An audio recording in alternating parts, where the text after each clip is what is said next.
Já ficou claro para nós que o estado ideal platônico é um estado onde cada um desempenha sua função de acordo com as suas aptidões, ou seja, de acordo com a sua alma. Quem tem alma de ouro deve governar, quem tem alma de prata deve defender o estado, e quem tem alma de bronze deve suprir todas as necessidades desse mesmo estado. O estado nasce porque nenhum homem é autárquico. O Estado nasce de uma necessidade que nós temos do trabalho de muitos outros homens, uma vez que nenhum homem sozinho pode suprir todas as suas necessidades. Nós precisamos do trabalho de muitos outros homens para sobreviver. E é por isso que nasce o Estado, porque a autarquia é impossível. Qual é a finalidade suprema desse Estado? A finalidade do Estado é só uma.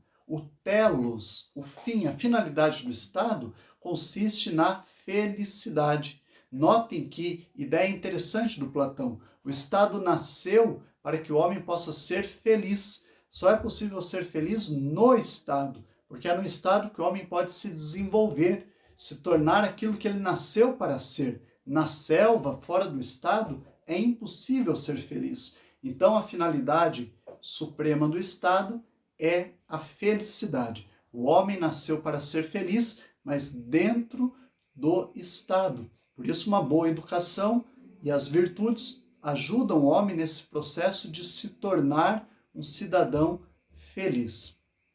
O estado ideal é um estado composto por 3 classes sociais.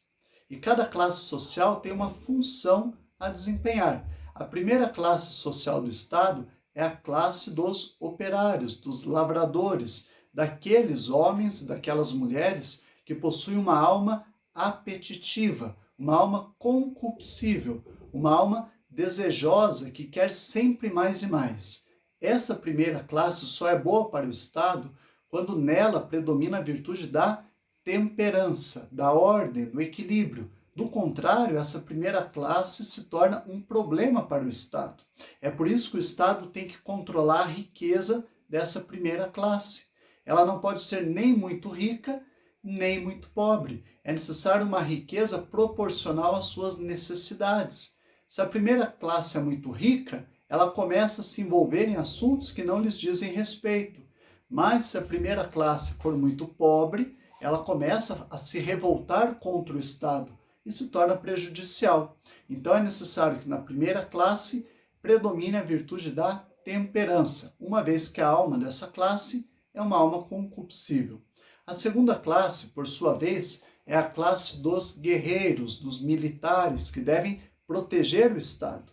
Essa classe tem uma alma irascível, forte, violenta, uma alma que precisa ser controlada. Por isso, uma boa educação é fundamental para a segunda classe. Uma educação ginástico-musical, uma educação que ajude esse homem a ordenar essa alma, a controlar essa alma. Do contrário, por ser irascível, ela se torna uma ameaça para a ordem do Estado. É função da segunda classe proteger o Estado, tanto dos perigos externos quanto dos perigos internos. É função da segunda classe controlar a primeira. Por isso que Platão entendia, olhando para Esparta, que a segunda classe deveria ser criada apartada da primeira classe, para evitar alguns vínculos afetivos, porque em alguns momentos a segunda classe teria que usar de força física com relação à primeira classe, em nome da ordem social. Por último, há uma terceira classe, a classe dos governantes. Eles possuem uma alma racional e por isso devem governar. Não há nada pior, diz Platão, não há nada pior do que sermos governados por alguém que é pior do que nós. Nós precisamos ter no governo alguém que é melhor do que nós. E quem é melhor do que nós? Quem nasceu para governar, quem tem uma alma de ouro, porque eles possuem a virtude da sabedoria. O governante contemplou bem a verdade no mundo ideal e se lembra do bem e da verdade. Por isso ele vai governar tendo em vista o bem de todas as partes que compõem o estado ideal. O resultado dessa harmonia perfeita entre 3 classes sociais, 3 tipos de alma e 3 funções sociais O resultado disso é a justiça perfeita. Nós sabemos que Platão, o grande sonho do Platão era criar um estado onde a justiça prevalecesse. E a justiça só prevalece quando nós elaboramos bem as funções de cada um dentro do estado ideal. E é por isso que Platão, então, ele não vai apresentar um conceito fechado de justiça. Platão ele trabalha uma ideia de justiça dentro das partes que constituem o Estado. Justiça para Platão, nós poderíamos dizer que é uma espécie de adequação. Adequação, ou seja, a justiça só prevalece quando cada homem e cada mulher se adequa à sua função social de acordo com a sua alma. A justiça perfeita só se manifesta externamente quando primeiro ela existe internamente na alma. Não é possível que a justiça se manifeste nas instituições do Estado se antes ela não se manifestar na alma de cada um. E é por isso que para a justiça existir na alma, eu preciso viver em harmonia com a minha alma. Vocês já viram uma pessoa que desempenha uma função que é totalmente alheia à natureza daquela pessoa? Como essa pessoa se torna difícil de conviver? Platão estava preocupado com isso. Nós temos que descobrir qual é a nossa alma. Conhece-te a ti mesmo. Descubra qual é a sua natureza e viva de acordo com a sua natureza, porque aí a justiça interna vai existir e externamente ela vai se manifestar. Para o Platão, justiça e felicidade são dois conceitos que caminham sempre de mãos dadas. O homem justo é um homem feliz, está lá na República, nos primeiros livros da República. Um homem feliz é um homem justo. O que é felicidade? Felicidade é viver de acordo com a sua natureza. Você só será feliz quando você descobrir qual é a sua natureza e viver de acordo com ela.